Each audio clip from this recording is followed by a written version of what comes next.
Welcome to Promote, Profit, Publish. I'm your host, Juliet Clark, and it's just me today. So I'm going to send you over to Breakthrough Author Magazine. Go grab your free subscription, breakthroughauthormagazine.com.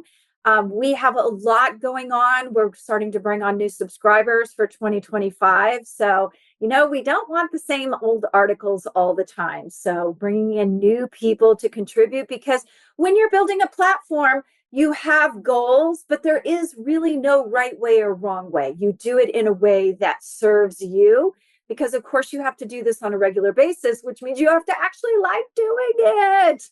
So today what we're going to do is we're going to talk about Rumble versus YouTube.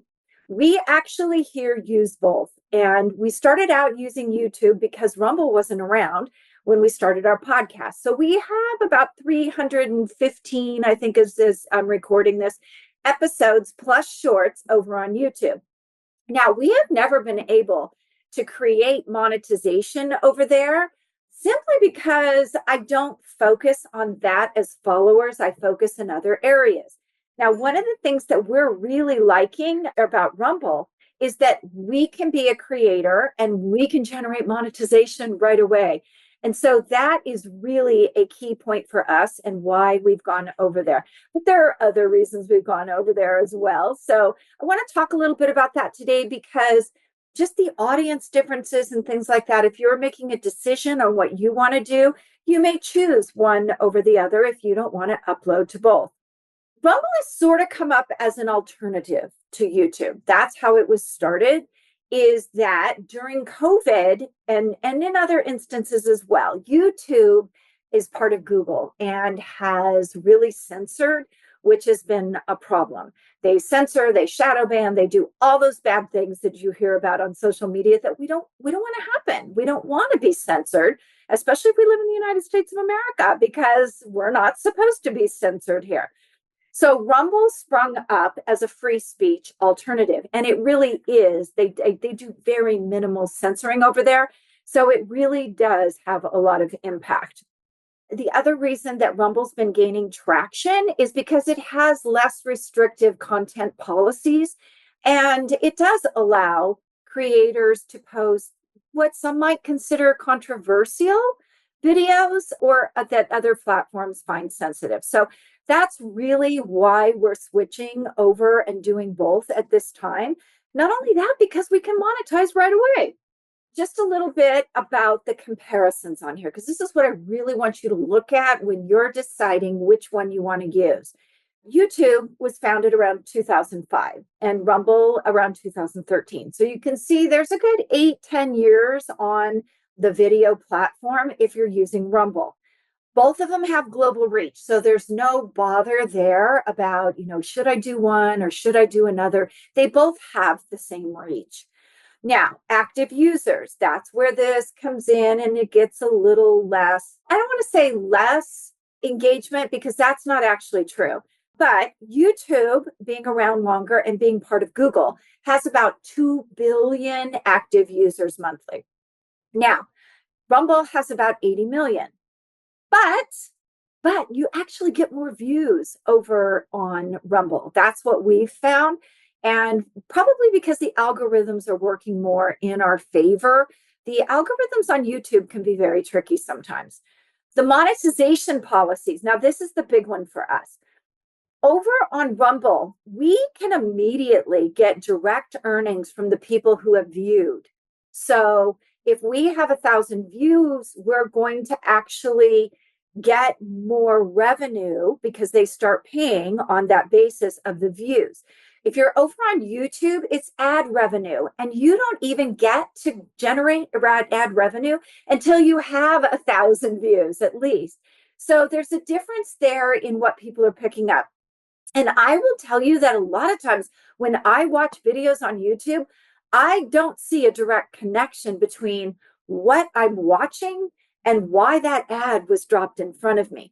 In fact, I will tell you, recently, I had a political ad like over and over and over. Finally, I was like, don't show me this again. Like, this is awful. It has nothing to do with my art videos.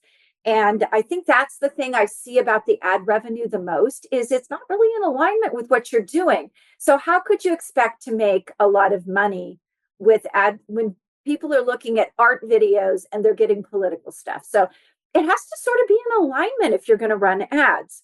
The earnings per thousand views, just to give you an example, on Rumble, you're going to make between 90 cents and 4.50, and it does widely vary over there. Over on YouTube, it's going to be between 25 cents and $4, and it depends on the niche and it depends on the audience.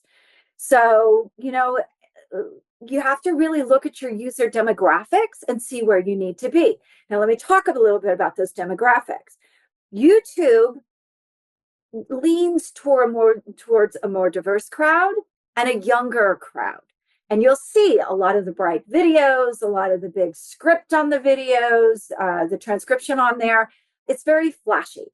If you go over to Rumble, they have a varied audience, but it trends a little bit older, which is one of the reasons we're trying it, because our demographic is actually about 50 to 80.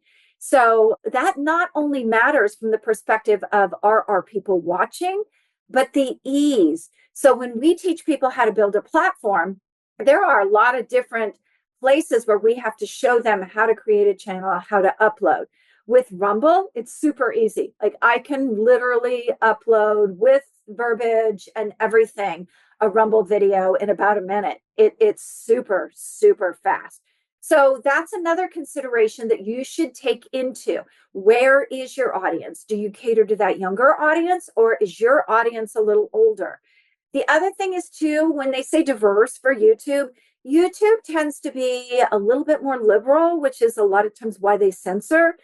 Rumble doesn't censor. So it does tend to be that older group who will talk about controversial things. They don't mind. They have more world experience. So, they'll be over there and they'll debate a little more as far as that goes. Video length time. So this doesn't really apply to our group because our videos, we usually don't go much further than an hour. And those are our panel discussions or the trainings we do. But typically my podcast, which is what I post over there, is 20 to 30 minutes. So, but there is no limit on Rumble. If we went all day, if we had a conference, we could literally upload a video that is an all day thing. With YouTube, there is a 12-hour limit. And if you've ever done the meditations over there, you'll see a lot of them are like 10, 12 hours. There definitely is a limit over there. And by the way, YouTube, nothing bothers me more than when I'm listening to a meditation and all of a sudden it goes to an ad. Not very relaxing, just saying. So those are some things that you should definitely look at. As far as live streaming, both of them have live streaming. You can do that very easily on both platforms. Now, here's one thing I have found. When I share YouTube content on someplace like LinkedIn, it's allowed. Not quite sure, but when I put a Rumble link on LinkedIn, it won't go fetch the video. So not quite sure what's going on there, except for probably some political management things going on since one's more conservative and one is not. So app availability, can you do this from your phone? Both of them are iOS compliant. Both of them are Android compliant. So absolutely you can. Video quality, mentioned that a few minutes ago. Better video quality over on Rumble. They go up to 8K. YouTube stops at about 4K. So that's a pretty good difference there. Very good video quality. Advertising control. Rumble gives the creator a lot more control over everything, which I love because I've got a dashboard. I can do some tweaking. There are just so many things I can do because I have more control over what I'm posting.